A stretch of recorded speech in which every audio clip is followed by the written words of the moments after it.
네, 오늘은 마지막 인류를 향한 최후의 공적이라고 하는 제목을 갖고 요한계시록 14장, 어제 13장 배웠죠? 짐승의 표. 오늘은 14장을 배우겠습니다.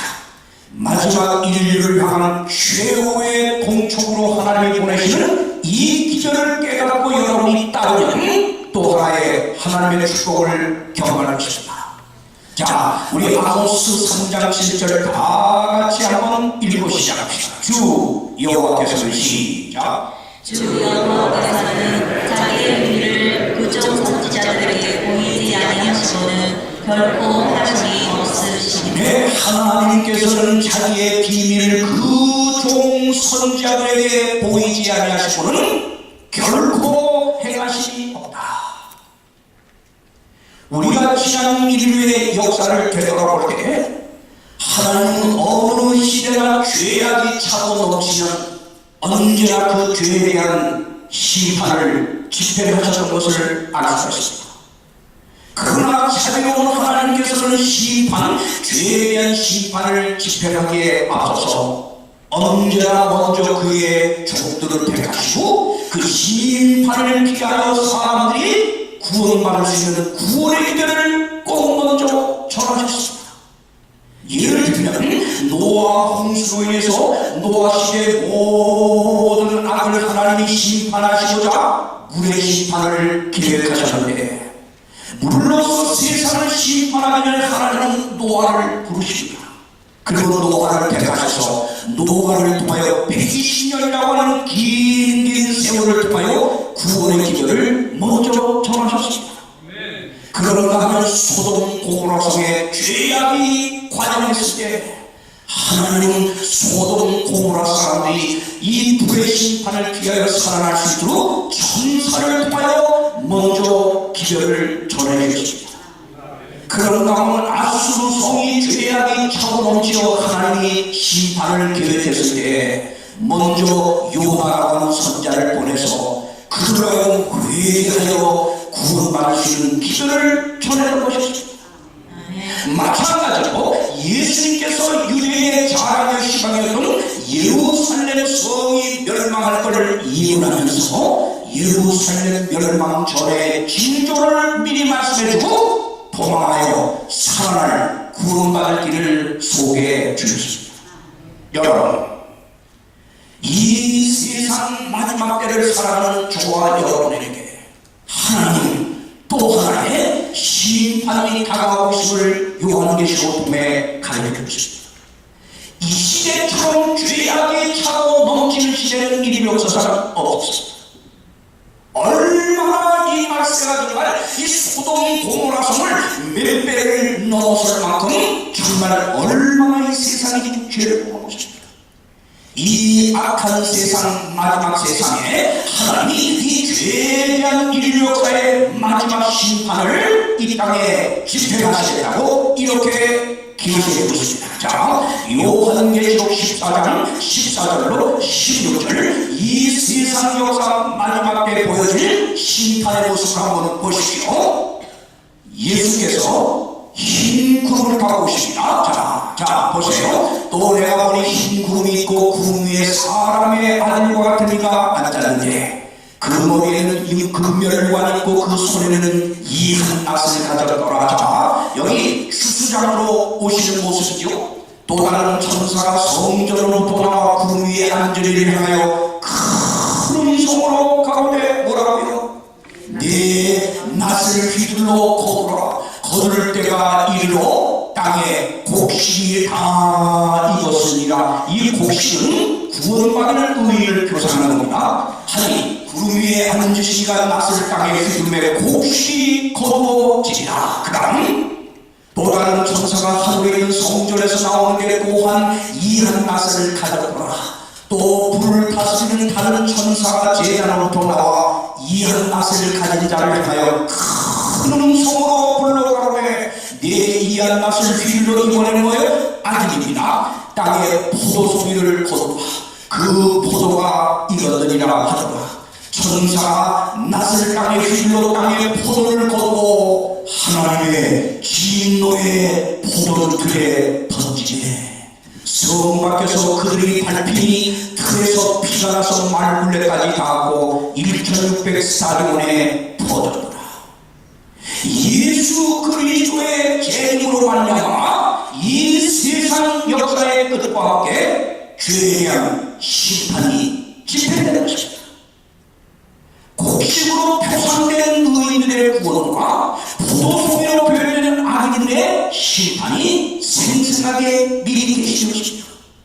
그런데 하나님 자비의 하나님께서는 인류 역사의 마지막 심판이 될 이 심판의 장면 전에, 자 보세요, 이 심판이 집행되기 바로 직전 14장 보세요. 14장 이제 6절부터 보면 마지막으로 보내는 구원의 기별이 나옵니다. 언제나 하나님은 구원의 기별을 먼저 보내주십니다. 그것이 바로 요한계시록 14장 6절로 12절에 기록된 세 천사가 전하는 구원의 기별인 것입니다. 자, 오늘 이 예언의 말씀을 읽고 듣고 지키는 자가 복이 있다고 하는 이 약속이 오늘 이 세 천사로 전해지는 이 영원한 복음, 세 천사의 기도를 듣고 깨달아서 지키는 자에게 대한 복이 여러분의 복이 되기를 간절히 바랍니다. 첫째, 둘째, 셋째 천사의 기도를 이제 보겠습니다.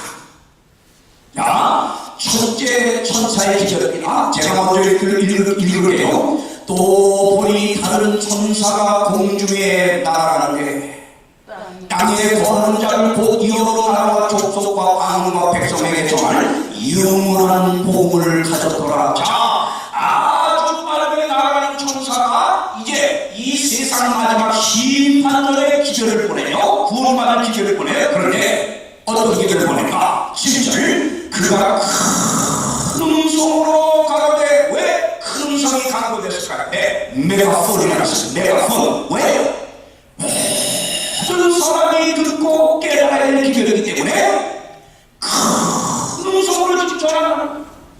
그런데 뭐예요? 기별의 내용이 뭐예요? 자, 그저께도 했죠? 기별의 내용이 뭐예요? 하나님을 두려워하며 그에게 뭘 돌리라? 영광을 돌리라는 거예요. 영광을 돌리라. 왜 이 기별이 나올까요? 그 다음에 이는 그의 심판하실 시간이 이르렀으니 하늘과 땅과 바다와 물들의 근원을 만드시기를 경배하라.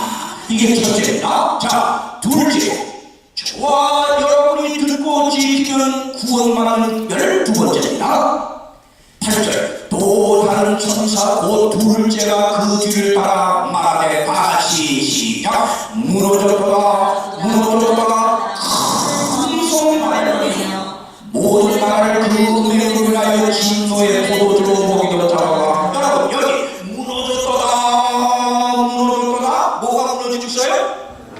큰 성바벨론이 지금 무너지고 있다는 거예요. 그럼 무너진다고 하는 말은 뭐라는 거예요? 네? 무너진다고 하는 건 뭐라는 거예요? 자, 지금 우리 이렇게 한참 강의하는데 밖에서 자, 이 아름으로 이 건물이 지금 무너집니다. 지진으로 무너집니다. 지금 방송이 나왔어요? 그럼 무너지려면 무너봐라. 난 여기 앉았다 죽을래가 그런 사람 있어요? 무너진다고 하는 말은 뭐예요? 나가는 거예요. 아멘입니까? 여기 바벨론이 무너진다는 것은 바벨론에서 빨리 나와야 심판을 면하고 구원받는다는 말입니다. 아멘. 자, 읽겠습니다. 또 내가 시작. 또 내가 그들이 하늘로서 다른 음성이 나서 가로되, 내 백성아 거기서 나와 그의 죄를 창념하지 말고 그의 받을 재앙을 하지. 네, 둘째 천사의 결은 바벨론이 무너지니 바벨론 안에 하나님 백성들이 있어요. 네, 정말 하나님 뜻대로 살고자 하는 백성이 어느 교회에 가 있는 겁니다. 이 백성들로 하여금 이제는 바벨론에서 빨리 진리로 나오라고 하는 것입니다. 자, 마지막 세 번째 천사의 기별입니다. 또 다른 천사 곧 셋째가 그 뒤를 따라 큰 음성으로 가로되, 만일 누구든지 짐승과 그의 우상에게 경배하고 이마에나 손에 표를 받으면 그도 하나님의 진노의 포도주를 마시니 그 진노의 잔이 섞인 것이 없이 부은 포도주다. 거룩한 천사를 꼭 어린 양 앞에서 불과 여왕으로 고난을 받으리니 자, 세 번째 천사는 뭐요? 짐승과 그의 우상에게 뭐요? 경배하거나 이마에 그를 받은 진노를 받겠다. 그러니까 뭐요? 짐승의 우상에게 뭐 하지 말라? 어제 배웠죠? 네? 경배하지 말라. 짐승의 구하지 말라. 이게 셋째 천사입니다. 자, 그럼 우리 지금 이 세상 마지막 하나님의 심판전에 보내는 하나님의 자비의 이 도중이요, 이 마지막 기회를, 구원의 기회를, 세 천사의 기회를 한번 요약해 봅시다. 첫째 천사 뭐였어요? 첫째 천사 심판이 이루어지니 뭐요? 하늘과 땅과 바다와 물들의 그런 일을 뭐라? 경배하라는 것입니다. 둘째 천사는 뭐였습니까? 둘째 천사 무너졌도다 큰 성 바벨론이여 그러니 내 백성아 거기서 뭐하라? 나오라는 것입니다. 이게 둘째 천사입니다. 셋째 천사는 뭡니까? 셋째 천사 짐승과 그의 우상에게 경배하지 말고 이마나 오른손에 짐승의 별을 받지 말라는 겁니다. 자, 이것이 이 세 천사로 말미암아 전해지는 이 기별이 마지막 하나님이 이 세상에 집행할 하나님의 심판을 대비하여 구원받을 수 있는 기별로 지금 하나님이 마지막으로 보내는 겁니다. 이건 매우 중요하고 심각한 기별입니다. 요즘처럼 신앙하기를 그냥 형식적으로 교회가 왔다 갔다 그냥 무슨 소셜 프로그램처럼 이런 식으로 사용하는 이런 신앙에 하나님 지금 하나의 경고를 보내는 거예요. 안 되는 하나님이 원하는 이 세 천사의 기별의 의미를 꼭 깨닫고 이 기별대로 살라고 지금 조언합니다. 볼까요? 그러면 이제 이 세 천사의 기별의 의미가 무엇인지를 하나하나 살펴보겠습니다. 첫째 천사, 자, 첫째 천사의 기별을 보겠습니다. 계시록 14장 7절을 다같이 한번 큰 소리로 저와 함께 읽으면서 내용을 한번 머리에 담으세요. 저와 함께 그가 시작. 그가 큰 성으로 걸어오매 하나님을 두려워하며 그에게 영광을 돌리라. 이는 그의 심판하실 시간이 이르렀으니 하늘과 땅과 바다와 물의 불을 만드시를 경배하라. 이게 몇 번째 천사의 기별의 몇 번째? 첫째 천사. 여러분, 이 첫째 천사가 전하는 영원한 복음의 메시지는 다시 말하는 거예요. 하나님을 두려워하며 그에게 뭘 돌리라는 거예요? 영광을 돌리라는 거예요. 이유가 뭐예요? 이유가 이는 그의 심판하실 시간이 뭐예요? 자, 여러분이 정말 하나님의 마지막 심판을 대비하는 첫 번째가 하나님을 두려우며 그게 뭐예요? 영광을 돌리는 겁니다. 영광을 돌리는 겁니다. 왜 이들이 나왔습니까? 왜? 여러분, 엊그저께도 제가 설명했습니다. 인류 역사 종말의 시기는 19세기부터 돌입하는 겁니다. 기독교 역사 2000년으로 놓고 볼 때, 2000년으로 놓고 볼 때, 이 종말의 시대가 시작되는 시점을 19세기 1800년으로 잡은 것입니다. 여러분, 그런데 이 종말의 때가 시작되는 19세기 1800년도가 시작되면서, 제가 말했죠? 1800년도가 시작되면서 이 인간들은 일제히 창조주 하나님의 존재를 거부하기 시작했습니다. 합리주의의 영향 때문에 이 계몽주의 사람은 이 합리주의 영향으로 인해가지고 19세기가 시작되자마자 일제히 창조주 하나님을 인류가 거부하기 시작합니다. 그저께 배웠죠? 첫째, 지질학자 누구요? 찰스 라멜이 1830년에 하나님이 세상을 창조한 게 아니고 이 땅이 어떻게 생겼다? 동일한 과정 속에 진화를 거쳐 온대이었다. 수억만 년 걸려서 창조를 하나님의 창조를 거부합니다. 그러자 뭐예요? 유물론 사상을 누리는 칼 막스에 의해서 창조주 하나님이라고 하는 신이라는 건 있을 수가 없다. 또 여러분 그 다음에 진화론을 발표한 찰스 다윈 이 다윈은 1859년에 이 모든 생물체 특별히 인간의 이르기까지 뭐예요? 조그마한 아메바 무생물 같은 아메바에서 점점 진화돼서 오늘 고등동물이래. 자, 생물학적으로 창조주 하나님을 신화로 부인합니다. 신학자 벨하우젠까지 또 누구요? 독일의 천재로 불리는 초인주의 철학자 니체를 뭐예요? 신은 죽었다 이렇게 외치는 그 사람의 말을 미쳐서 죽었어요. 여러분 이렇게 19세기 중반에 대해 돌입하면서 인류는 일제히 창조주 하나님을 거부하면서 이 무신론 사상이 온 지구 땅에 전염병처럼 퍼져나갑니다. 그래서 오늘날은 이 세상의 신은 하나님이 아니고 이 21세기 과학의 세상의 신은 뭐예요? 과학이. 제가 저 플로리다의 그 지역 에프카 어디 가보셨습니까? 플로리다 에프카. 그때 제가 누구 초대를 받아가지고 에프카 과학관에 들어가는데 아주 과학관에 들어가는 첫 번째 칸에서 문이 탁 열면서 나오는 소리가 뭐예요? 그래요. 에너지를 찬양하여라. 뭐를 찬양하여라? 에너지. 과학의 하나의 핵심 에너지를 찬양하라는데 그 에너지를 만든 분이 누구예요? 에너지를 있게 하는 에너지의 원창조를 만드신 하나님을 찬양하라고 하는 게 아니라 지금 뭘 찬양하라고 해? 에너지 자체를 찬양하라고 해. 이게 무신론. 미국의 과학자들의 무신론의 사상을 아주 단편적으로 보여주는 거예요. 이 세상은 지금 과학이 인류의 시대 모든 사람이 컴퓨터 과학이제 인공지능까지 내세우면서 이 모든 과학이 인간의 모든 문제를 다 해결할 것이라고 하는 믿음 가지고 과학을 의지하고 살아요. 그러나 여러분 우리 한번 생각합시다. 천재지변이 일어나가지고 전기 하나만 하나님이 딱 꾸면 인간이 이루는 기적 과학은 뭐가 돼요? 뭐가 돼요? 애들 장난감보다는 높은 게 돼요. 무용지.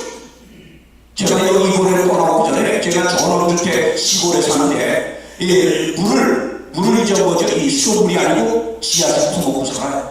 근데 떠나오기 이틀 전에가 그냥 물이 말해 갑자기 160m 안만에서 파 나온 아주 좋은 물이었는데 까만 물이 나온 거라 까만 물이 흙물이 아주 녹물이 나와요. 이야 큰 아까는 미국 전도에 가야 될 텐데 이 모양이 어떻게 갑니까?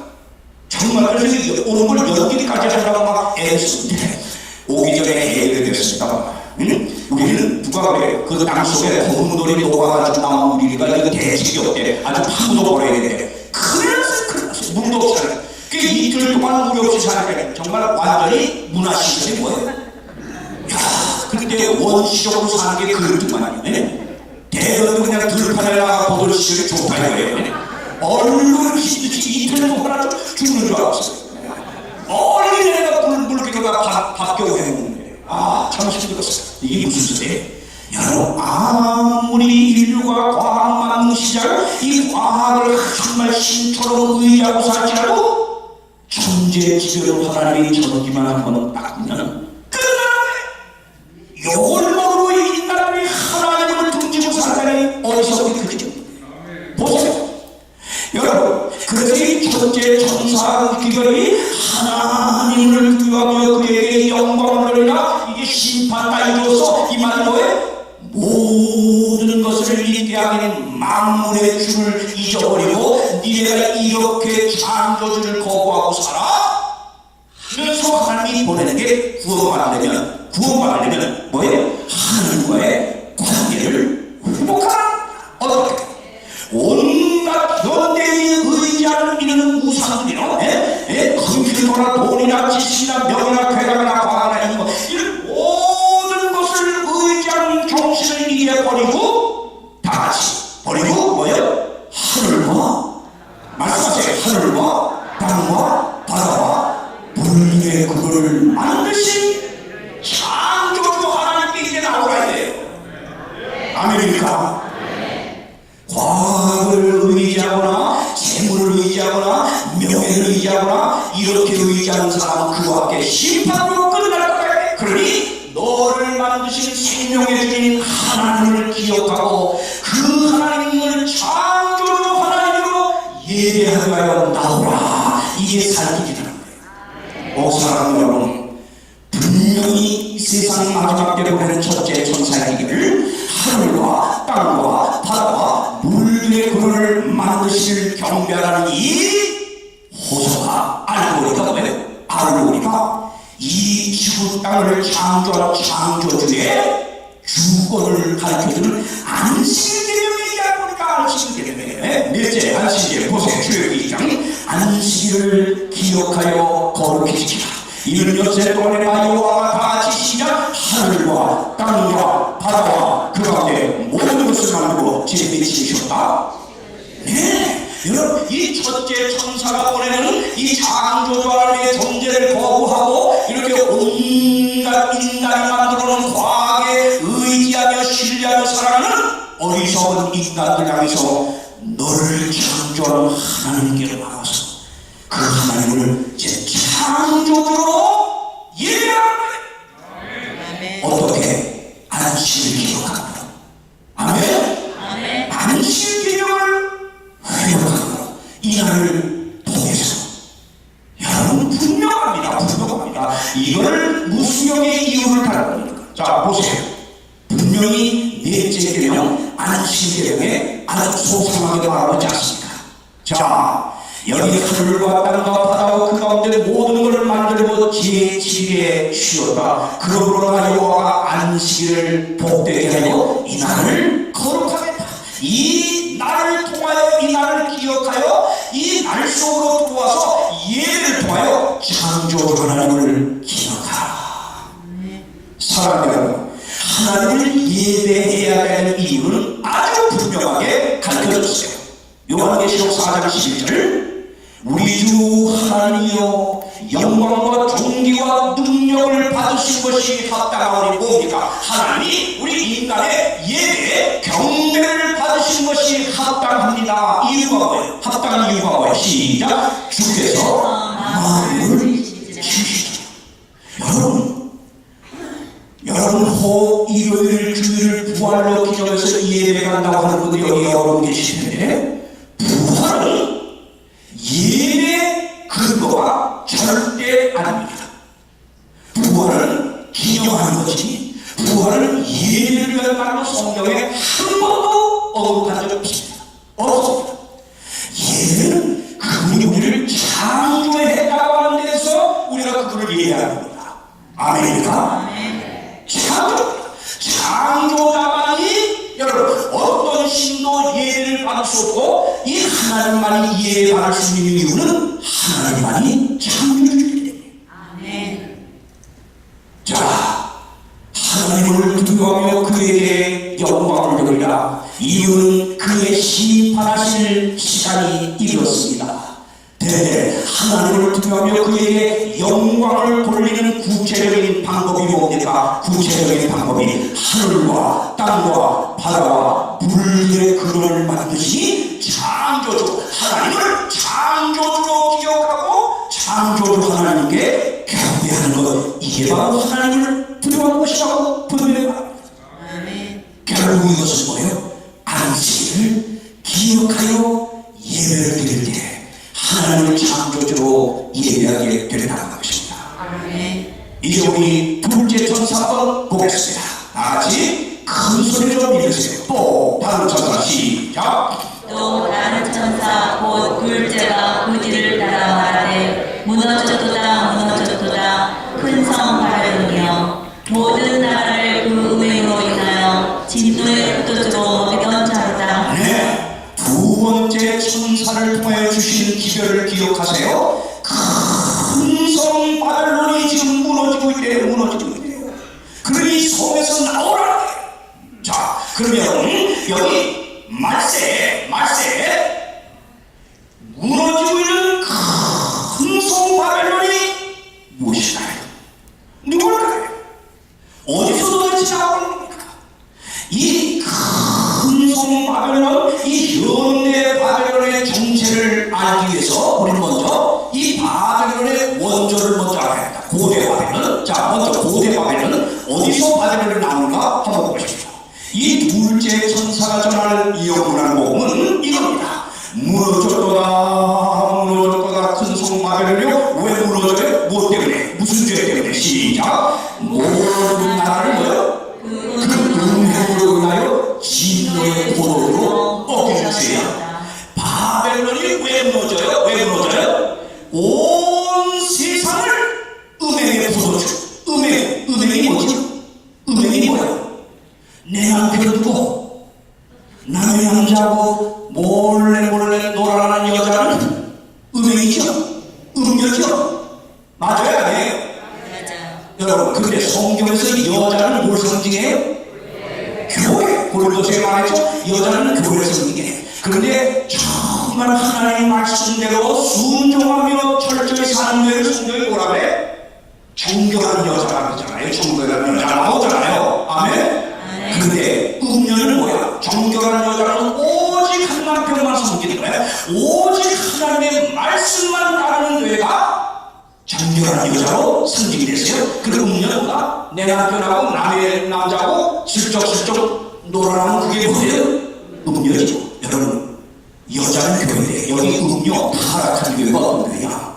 하나님의 말씀과 세상적인 이교의 관습들을 같이 섞어서 사람들로 하여금 무엇이 진리인지를 알아보지 못하도록 취하게 만든 교회가 있어요. 이걸 음녀라는 거야. 잘 봐요. 잘 봐요.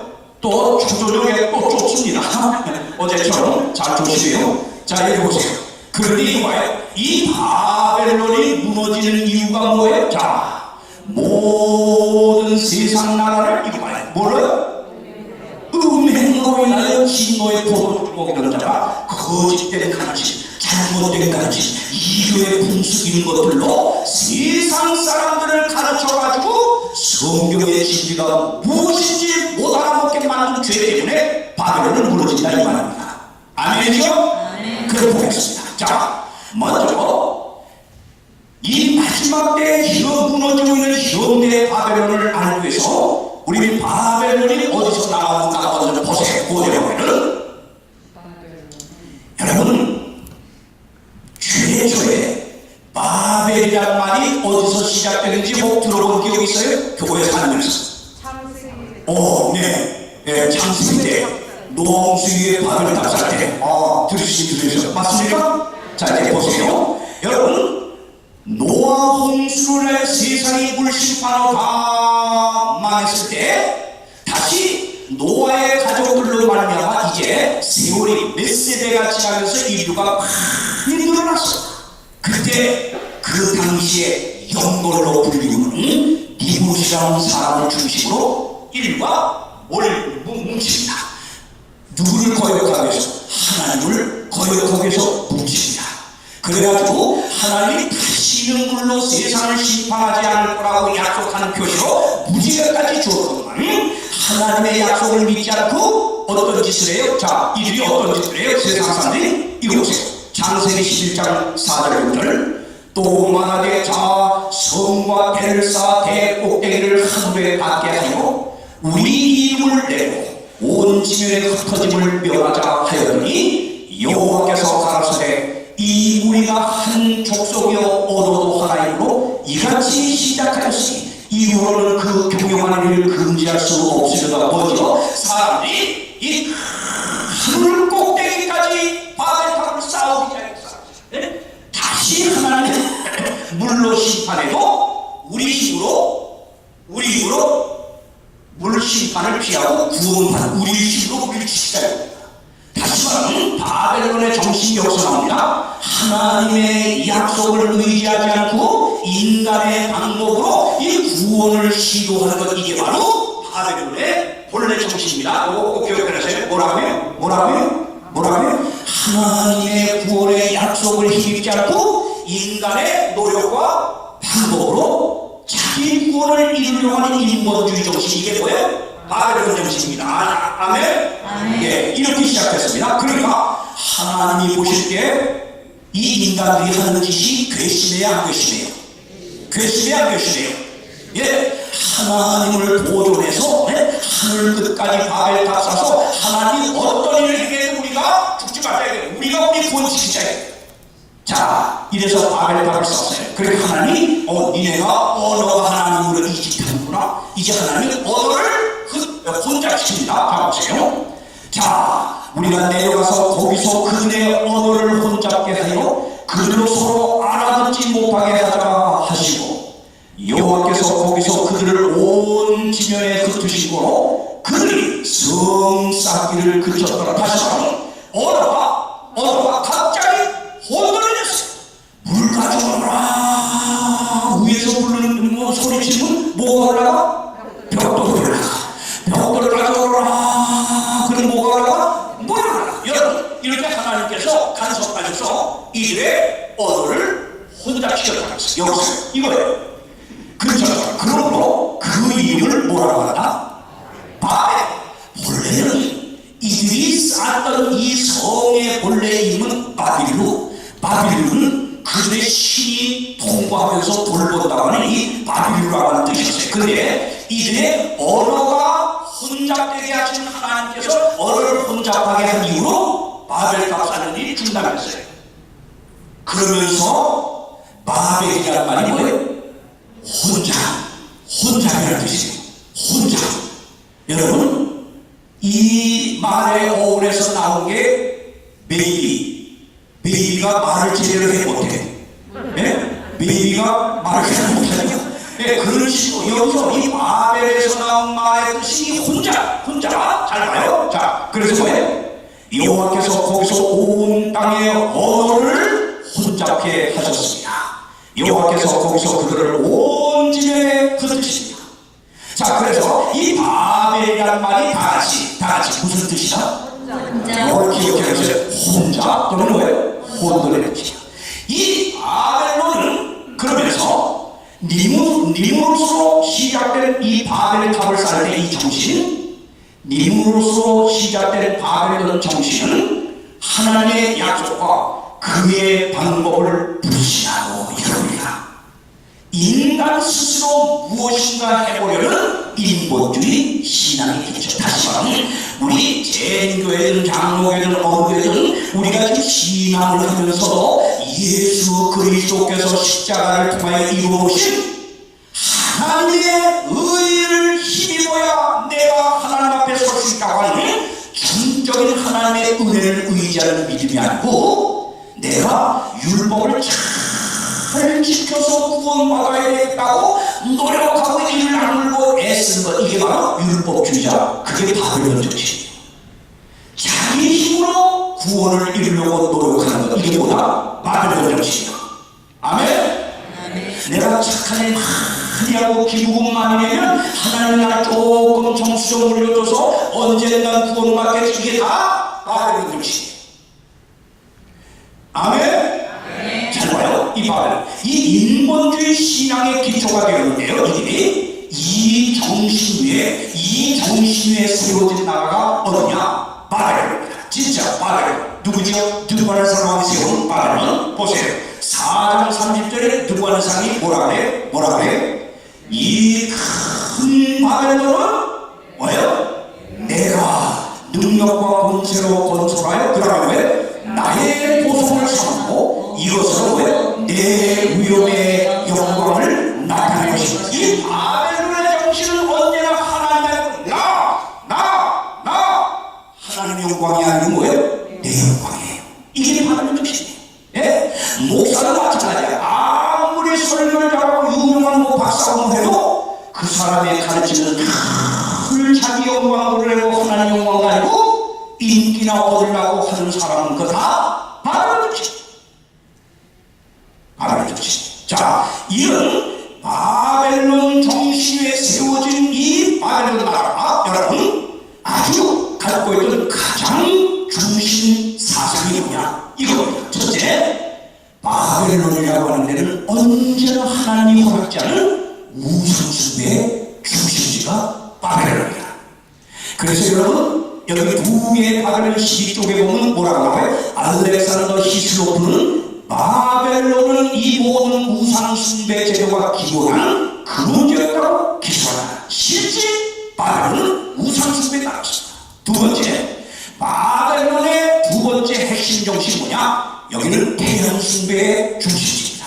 자, 고대 바벨론에서는 까마득한 옛날부터 태양이 경배를 받았다. 제임스 G. 프라첼 자연 숭배체 1권 520쪽에 말입니다. 또 하나, 바벨론의 또 하나 아주 핵심적인 정신이 뭐냐? 이겁니다. 조상 숭배 중심지 영혼 불멸을 믿는 것입니다. 바벨론 사람들은 인간 영혼의 불멸성을 믿었다. 이 영혼 불멸의 아주 중심을 이루는 바벨론 나라였습니다. 여러분, 그런데 잘 보세요. 그런데 이 태양 숭배 정신이라든가 이 영혼 불멸의 정신이라든가 또 뭐였죠? 처음에 뭐였죠? 예? 제대로 기억하시네. 예? 우상 숭배 정신이라든가 이 바벨론의 요 정신을 그대로 받아서 성경과 짬뽕시켜 만들어진 교회가 혼자 된 교회거든요. 그게 바로 교황권 개혁교회. 너무나 바벨론의 제사되고 그게 오늘날 미사 제사로 그대로 이전됩니다. 이제 설명할 거니까 잘 들어보세요. 잘 들어보세요. 이겁니다. 자, 이 바벨론은 고대 바벨론이 인본주의 제도의 근원인데 망했죠? 이 나라 망했죠? 왜 망했어요? 이 나라가 무너집니다. 고대 바벨론이 무너진 것처럼 오늘 말세의 하나님이 오는 영적 바벨론, 이 현대 바벨론이 지금 무너집니다. 여기 왜 무너졌어요? 보세요. 바벨론 왜 무너졌어요? 고대 바벨론은 우상 숭배와 하나님께 대한 불경과 교만, 사치와 하나님의 백성에 대한 비방, 그리고 하나님의 구속의 성취를 계획에 협력하기를 거절함으로 망했습니다. 이 고대 바벨론이 이런 정신 때문에 망했는데 오늘날 요한계시록에 예언된 현대 바벨론, 이 교회 어떤 교회냐? 이제 나오지. 이 현대 바벨론이 망하는 이유와 똑같아요. 이래서 망합니다. 자, 이제 보십시오. 둘째 천사의 기도에서 그런 무너지면 현대 바벨은 누구냐? 바벨이라는 말은 혼자 섞였다는 거예요. 여러분, 자, 들으세요. 어디가 섞였나 잘 보세요. 바벨이라고 하는 말은 혼잡된 뒤섞임과 같은 뜻을 가지고 있다.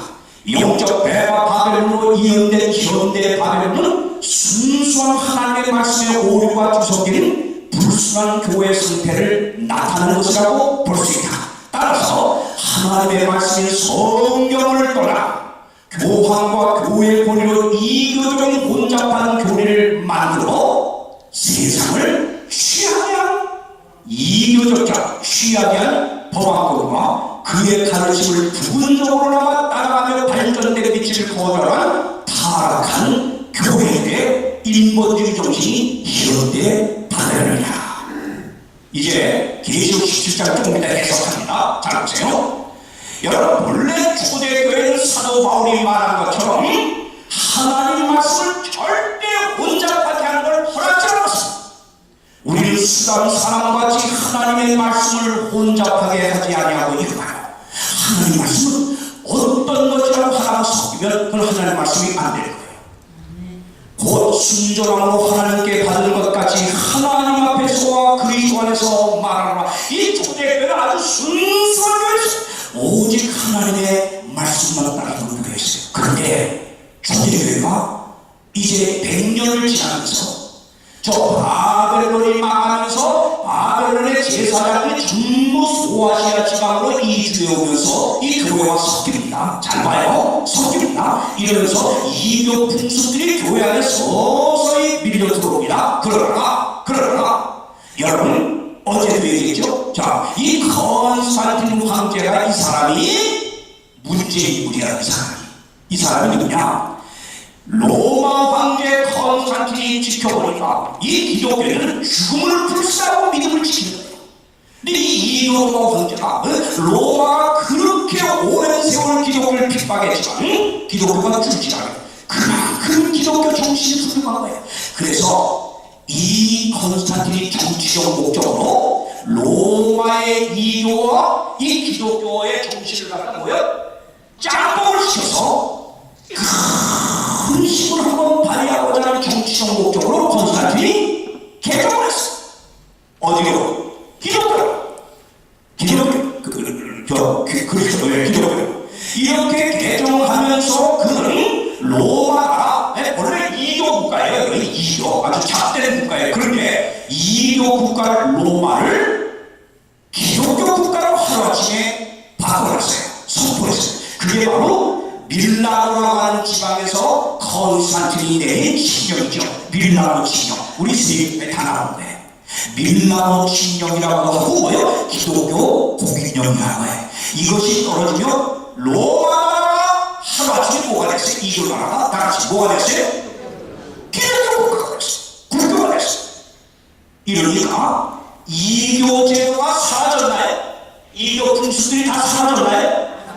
아니죠. 이교 풍습과 기독교 국가가 되는 게 이게 섞여버려요. 잘 봐요. 섞여버려요. 자, 여기 페어리스의 교회 역사 54쪽에 이렇게 말합니다. 서기 313년 밀라노 칙령 이후 기독교 공인으로 이렇게 교회버립니다. 보세요. 이제 기독교는 단지 명목상 그리스도를 가장한 사람들이 다수이고, 그때 당시에 이랬다 그래요. 교회 안에 들어오라고 사람들을 전부 교인만 하기 위해서 이 침례받는 사람이 침례를 받게 되면 침례받는 사람에게 20냥씩을 하사할 정도로 그렇게 기마했었어요. 네, 혹시 여기 침례 안 받으신 분 침례 받으면 2,000불 준다고는 밖에서 안 받겠어요. 네? 그렇게 해서 받는 사람은 그게 바로 뭐예요? 의중이 뚜중이지. 그게 바로 진짜 하나님 앞에 거듭난 사람 아니겠죠? 맞죠? 여러분 이거예요.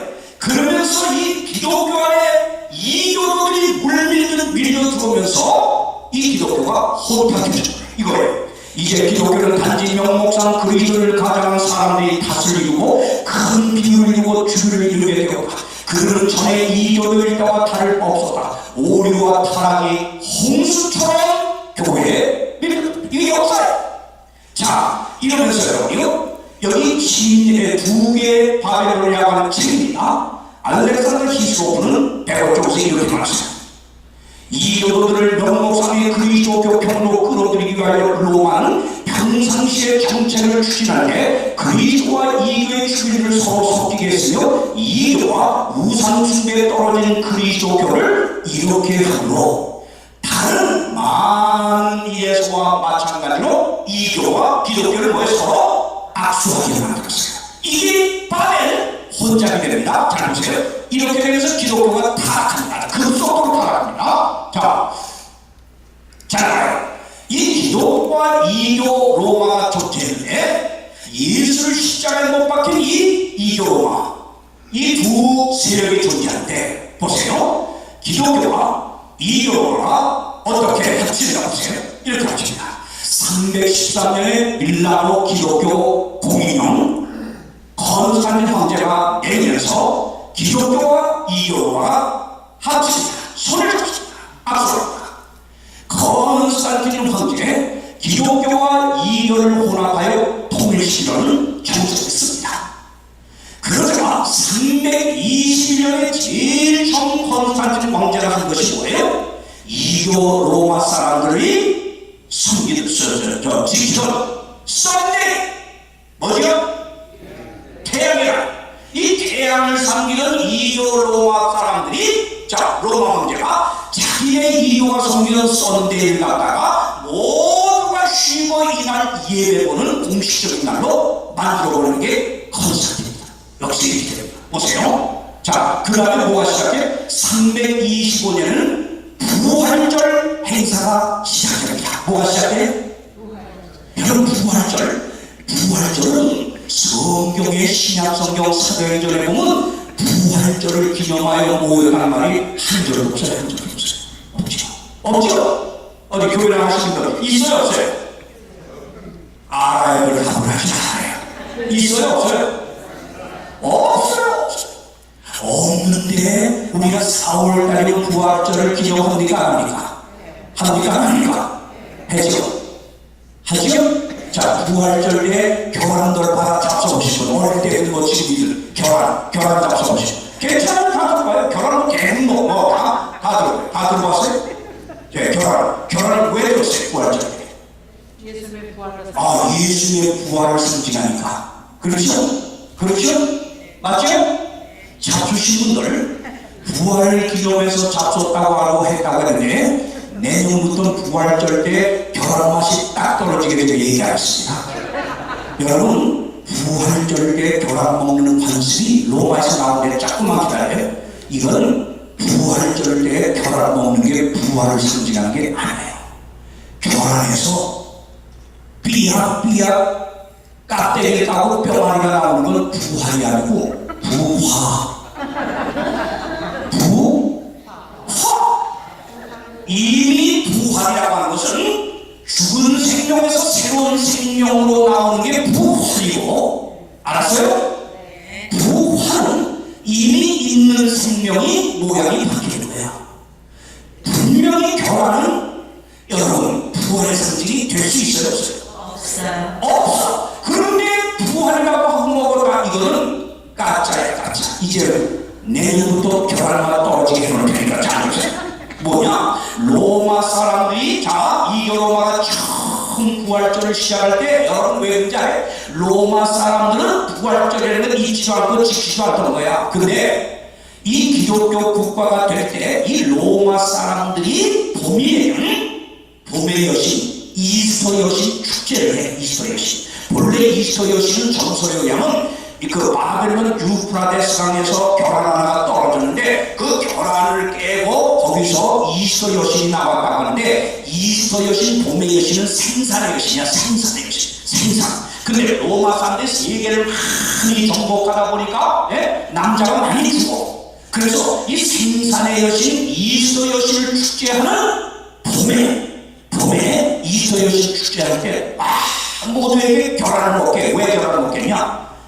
남자를 기치 전쟁 나가 세계 정복을 하다 보니까 다 죽으니까 이 인구 증가를 위해서 로마 정부가 정책적으로 생산의 여신 이스터 선신을 축제하는 날 결혼을 먹게 하고, 또 뭐 했어요?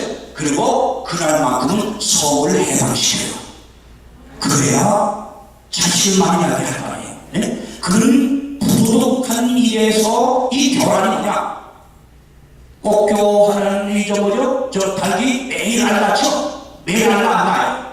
매일 안 낳잖아요. 그래서 이 로마 사람들이 이런 결혼을 그 여신 축제 때 먹게 한 거는 이 결혼을 매일 낳는 거죠. 자식만 낳게 하는 이런 뜻으로 이걸 먹었던 거야.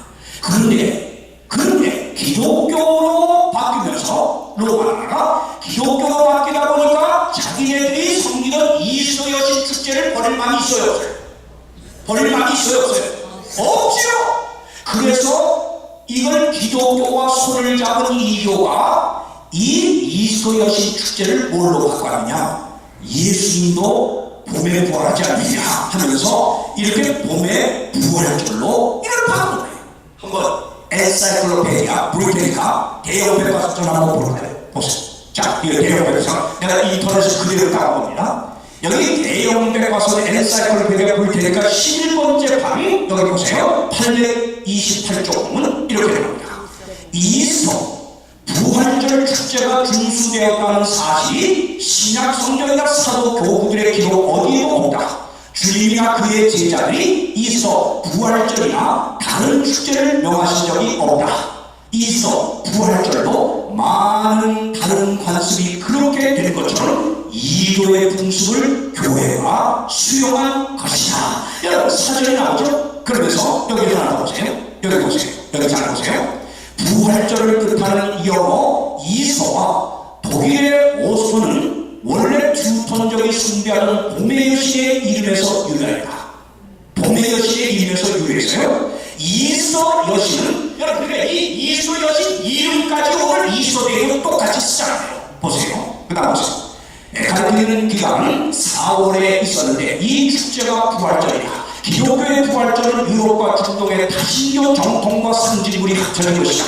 기독교 전파가 한창이었던 시점의 교회의 지도자들은 다신교 문화의 사람들에게 복음 전파와 예수의 부활을 믿게끔 하는데 덜 거부감이 드는 방법을 찾는 과정에서 다신교 의식의 많은 부분을 교회에 접목시키게 되었다. 여러분은 대형백과 사전 또 워기백과에 아주 분명히 나오는 거예요. 제 말이 아니에요. 그래서 오늘날 성경에 없는 부활절을 기념하게 된 것이 바로 이 로마 2교의 이스터 여신 축제에서 말만 바꿔서 오늘 부활을 기념하는 거예요. 그렇다고 여러분이 부활절을 지킨다는 자체가 무슨 큰 잘못이라는 게 아니라 이 부활절까지 뭐예요? 2교의 관습에서 이렇게 이름만 바꿔 두게 되라는 걸 알아야 이렇게 섞인다. 그래서 바벨이라는 뜻이 뭐예요? 섞였다. 혼잡이라는 뜻이에요. 자, 보십시오. 자, 여기 봐요. 310년 밀라도 징용을 해서 이렇게 하면서 제일 먼저 2월 15년 부활절 행사를 시작해요. 364년에 예배를 2교도의 예배 1월로 바꿔요. 378년에 로마 교회 감독이 2교도 수문장을 경직해요.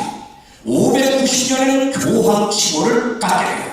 800년에는 마리아에게 기도를 시작해요. 성경에 없죠? 그 다음에 보세요. 자, 1184년에 등교재판소 설치를 운영해요. 1190년에 면제부 판매 개시합니다. 그리고 1229년에는 근동령 역사에도 나오죠. 세계사에도 성경을 평신도들은 읽지 못하게 합니다. 근동령 성경 구독금지합니다.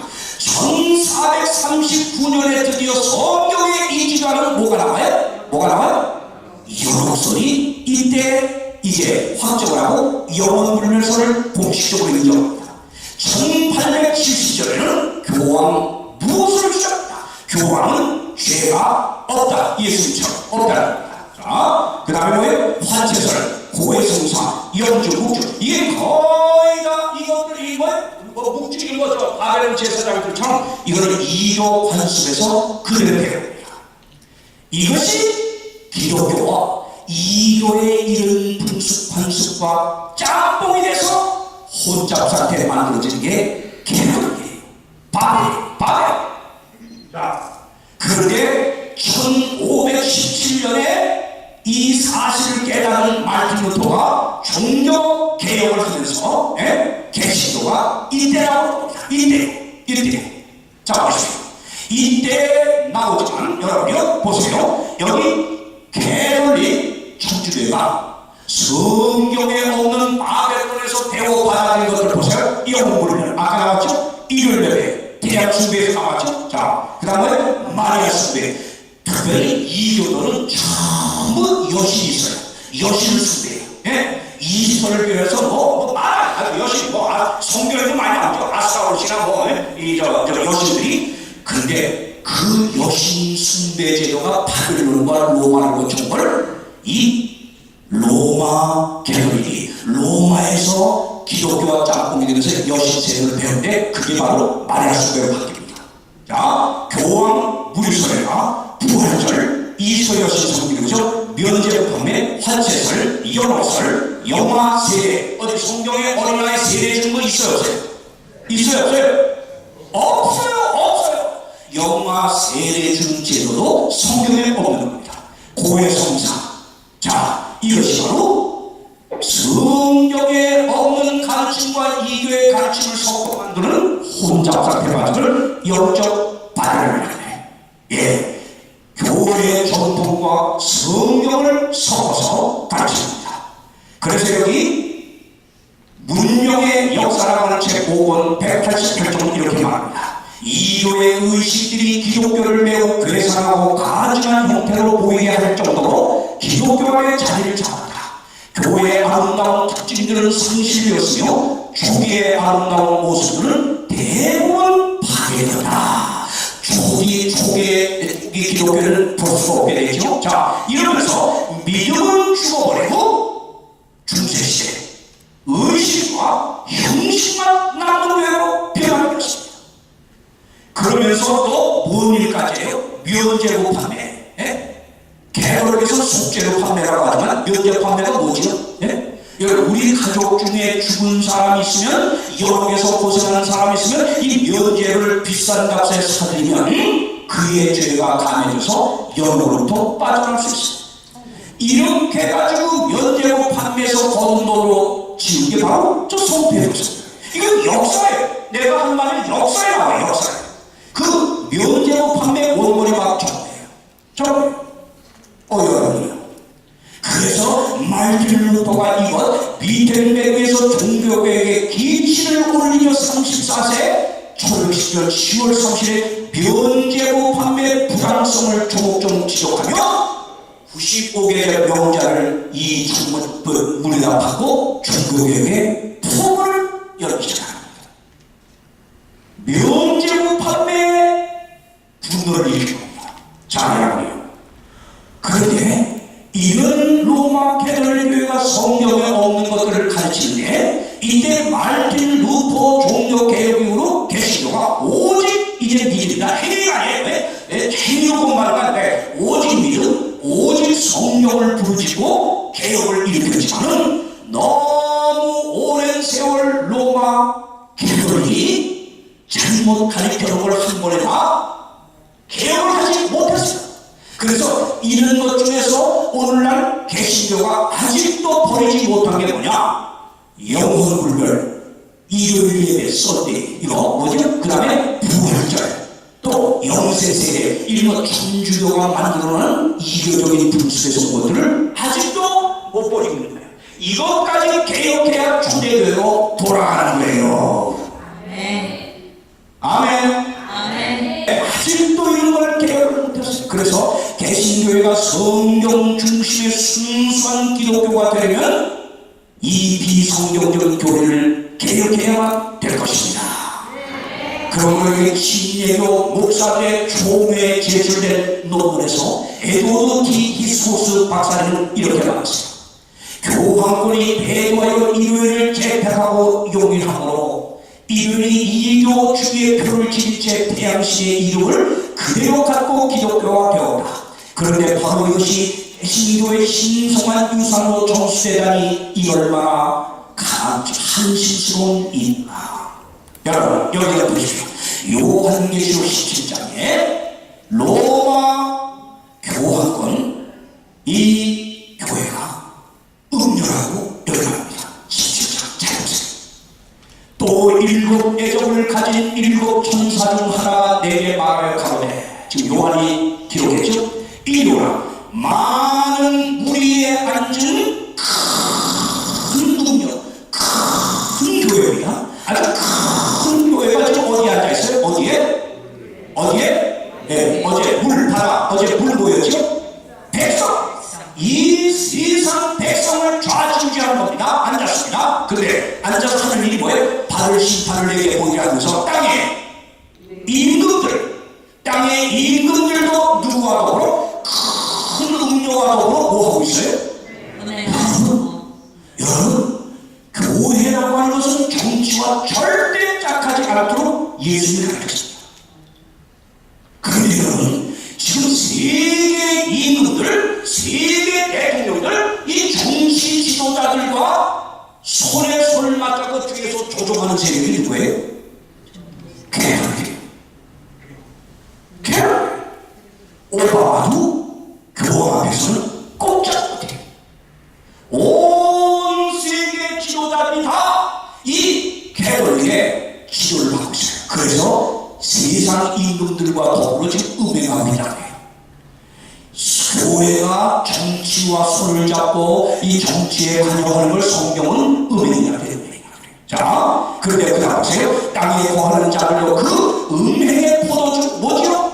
음행. 성경에다가 이교의 가르침을 섞어가지고 뭐가 진리인지 알아먹지 못하게 만든 이 음행의 포도주로 세상 사람들에게 마시게 해서 가르쳐서, 그래서 수많은 사람이 이걸 받아먹은 사람은 진리가 뭔지 구별을 못하고 취해. 지금 그거예요. 이래서 무너진다는 겁니다.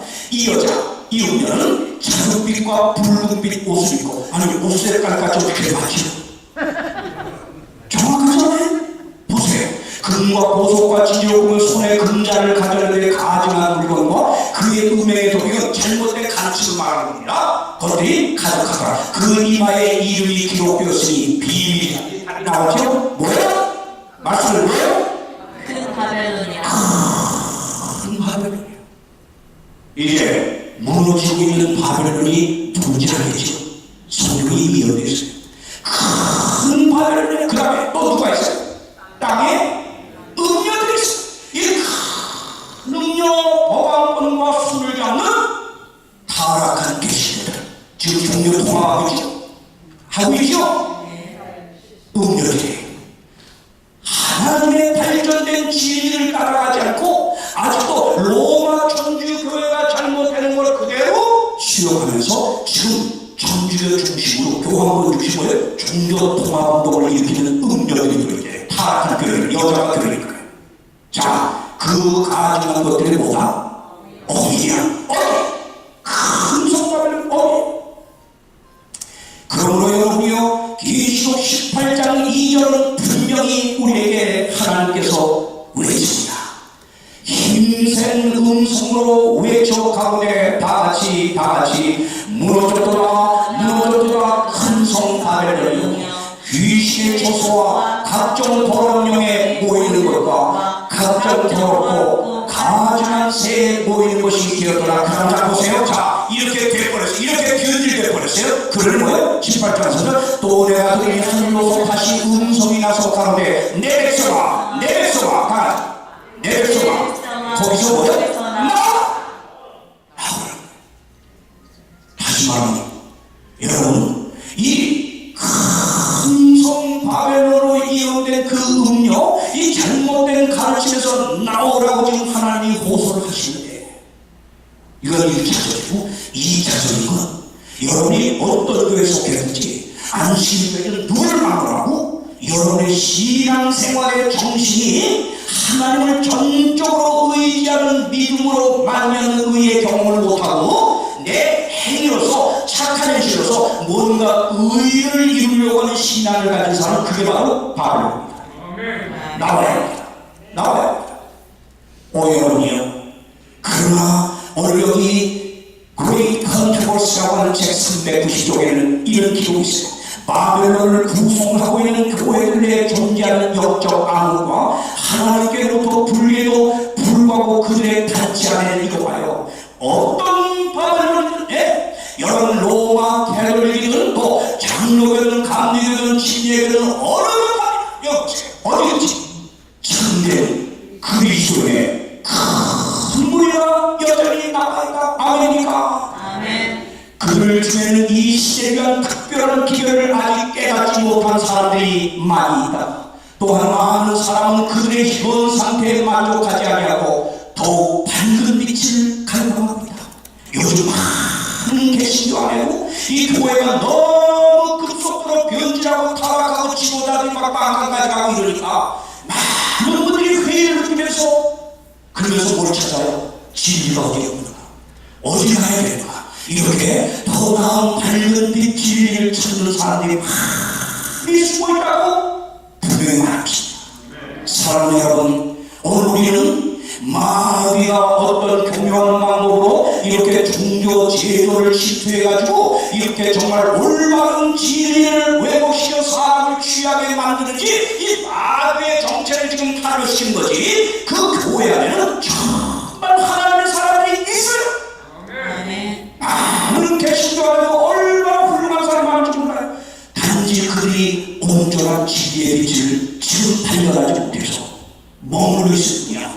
마지막 날 오순절때 성령이 임한 것처럼 하나님의 성령이 땅에 강하게 임하며 진리의 빛을 깨우쳐 줄게 무수한 사람이 바벨론에서 나온 줄 믿습니다. 사랑하는 여러분, 마지막 셋째 천사의 길을 좀 보세요. 또 다른 천사도 셋째가 그 뒤를 따라 큰 음성으로 가되 만일 누구든지 짐승과 그의 우상에게 경배하고 이마에 손에 표를 받으면 그도 하나님의 진노의 포도주를 마시니. 자, 셋째 천사가 전하는 복음은 뭐예요? 짐승이나 짐승의 우상에게 뭐 하지 마라, 경배하지 마라. 또 이마에나 오른손에 뭘 받지 마라, 짐승의 표를 받지 어제 배웠습니다. 우리 어제 잘 배웠습니다. 정확히 배웠습니다. 왜요? 이유는 뭐예요? 이유는 뭐예요? 만약에 받게 되면 어떤 일이 따라요? 하나님의 진리의 포도주를 마시게 됩니다. 그렇기 때문에 우리는 어떤 경우에도 짐승과 그의 우상에 경배하지 말라는 것입니다. 여러분, 세 천사가 전하는 이 영원한 복음을 보면 잘 보세요. 첫째 천사는 경배입니다. 하나님, 하늘과 땅과 바다와 물길의 근원을 만드시길 경배하는 겁니다. 아멘입니까? 아멘입니까? 자, 세 번째 천사는 짐승에게 다같이 뭐하지 말라는 겁니까? 경배하지 마. 여러분, 이 마지막 이 세상 역사 하나님 심판전에 보내는 이 기별, 이 첫째, 둘째, 셋째 천사에게 핵심이 뭐냐? 경배론지, 경배사. 하나님께만 돌려야 되는 경배를 마귀가 인간의 큰 진로의 짐승의 우상에게 경배를 강요하는 경배싸움이에요. 경배싸움. 본래 이 선악의 대전투가 하늘에서 시작되는데, 여러분, 하나님만이 받아야 되는 경배를 천사장 루스퍼가 이걸 뺏으려고 하나님만이 받아야 될 경배를 자기가 받으려고 하는 데서 죄가 시작했어요. 이렇게 시작된 하나님만이 받아야 될 경배를 빼앗으려고 하는 이 싸움은 이 인류 역사 6천년 이상을 이걸 끌어온 싸움이고, 마지막 인류 역사가 종지를 찍기 전에 절정을 이룰 싸움이 경배 싸움이에요. 하나님께만 돌려야 될 경배를 인간이 빼앗으려고 하는 겁니다. 이게 선악의 싸움의 핵심이 이슈예요. 여러분이요, 창조주를 경배할 것이냐, 짐승과 그 우상에게 경배할 것이냐, 이것은 하나님의 계명을 따라서 안식일을 지켜 창조주 하나님을 높일 것이냐, 아니면 이걸 로마 천주의 권위의 표라고 스스로 주장하는 일요일날 썬데이 태양 숭배하는 안에서 온 이 날을 끝까지 여러분이 따르고 짐승의 표를 받고 그에게 경배할 거냐, 이게 마지막 우리의 운명과를 싸움이 될 것이 요한계시록은 분명히 되었습니다. 지금 여러분이 일요일을 알지 못하고 지키고 있는 것은 주일 성순동 종교적 차원에서 지금 하고 있는 것입니다. 그러나 머지않아 국가적 차원에서 일요일 휴업령이 내릴 때, 이때 만약에 일요일을 버리지 않으면 그 짐승의 표를 그때 하는 겁니다. 지금 만든 게 아닌 것입니다. 그리고 최후에는 끝까지 지키지 않는 자는 불순종자, 매매 금지 및 사형령, 이건 세계적인 차원으로 번지게 됩니다. 짐승의 표를 받게 되는 지점이 바로 국가적인 휴업령이 내릴 때입니다. 이 이슬람은 미국 헌법이 먼저 바뀌어야 될 것입니다. 여러분이요, 그러므로 저가 모든 자, 작은 자나 큰 자나 부자나 빈곤한 자나 자유한 자나 종들로 오른손에나 이마에 표를 받게 할 것입니다. 누구든지 이 표를 가진 자 외에는 매매를 못하게 할 것이다. 계시록에 등장하는 마지막 선악의 싸움의 절정을 이룰 싸움의 핵심은 하나님의 권위냐 인간의 권위냐가 맞부딪힙니다. 하나님의 율법이냐 인간의 명령냐가 맞부딪힙니다. 하나님의 제정이냐 사람의 제정이냐가 맞부딪힙니다. 하나님의 말씀이냐 사람의 전통이냐, 이것이 맞부딪힙니다. 그래서 결국 하나님의 인이냐 짐승의 표, 이것이 바로 저와 여러분의 영원한 운명을 갖게 될 마지막 편성되기 될 것입니다. 첫째 천사, 둘째 천사, 셋째 천사. 심판이 이렇으니 하늘과 땅과 바다와 물들의 근원을 만드실 그 경배하나 기억하시라. 무너졌도다 큰 성 바벨론이여, 그러니 내 백성아 무너진 바벨론에서 다같이 뭐하라, 나오시오. 머뭇거리지 마시오. 빨리 나오시오. 하나님의 축복이 따를 것입니다. 셋째 천사, 짐승과 그의 우상에게 경배하지 말고 이마에나 오른손에 짐승의 표를 받지 말라는 것입니다. 이제 세 천사의 기별의 결론을 요한계시록 14장 12절에서 이렇게 됩니다. 성도들의 인내가 여기 있나니 저희는 하나님의 계명과 예수 믿음을 지키는 자니라. 아멘입니까? 여러분, 부디 사람의 계명이 아니에요.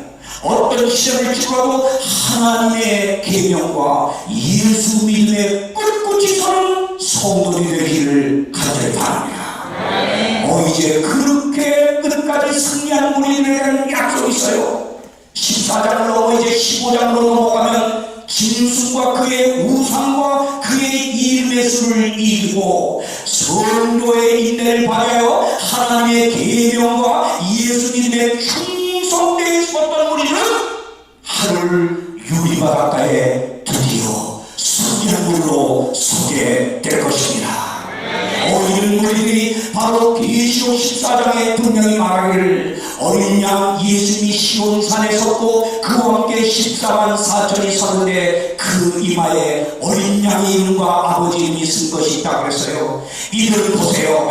계속해서 이어지는 말씀 보세요. 이 사람들 승리하여 하늘 유리 바닷가에 어린 양과 함께 서고 시온산에서 승리할 영원한 하나님의 나라에 서게 된 이 사람들은 여자 교회입니다. 교회를 선지합니다. 교회로 더불어 타락한 교회 음료로 더불어 더럽히지 아니하고 다같이 뭐가 있는 자요? 정절입니다. 정절 교회 타락한 교회. 다시 말하면 이 성경에다 이 교회의 가르침을 섞고 이 가르치고 그걸 따르는 건 음행이야. 정절은 뭐냐? 오직 하나님의 말씀만을 따르는 신앙이라고 합니다.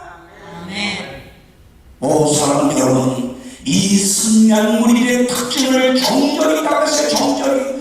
어린 양이 어디로 인도하든지 예수님이 어디로 인도하든지 따라가는 자야. 사람 가운데서 구속을 받아 처음 이른 열매로 하나님과 어린 양에게 속한 자를 입에 거짓이 흙는 자들 하나님의 은혜로 온전히 비워나를 경험한 하나님의 사람임을 믿습니다.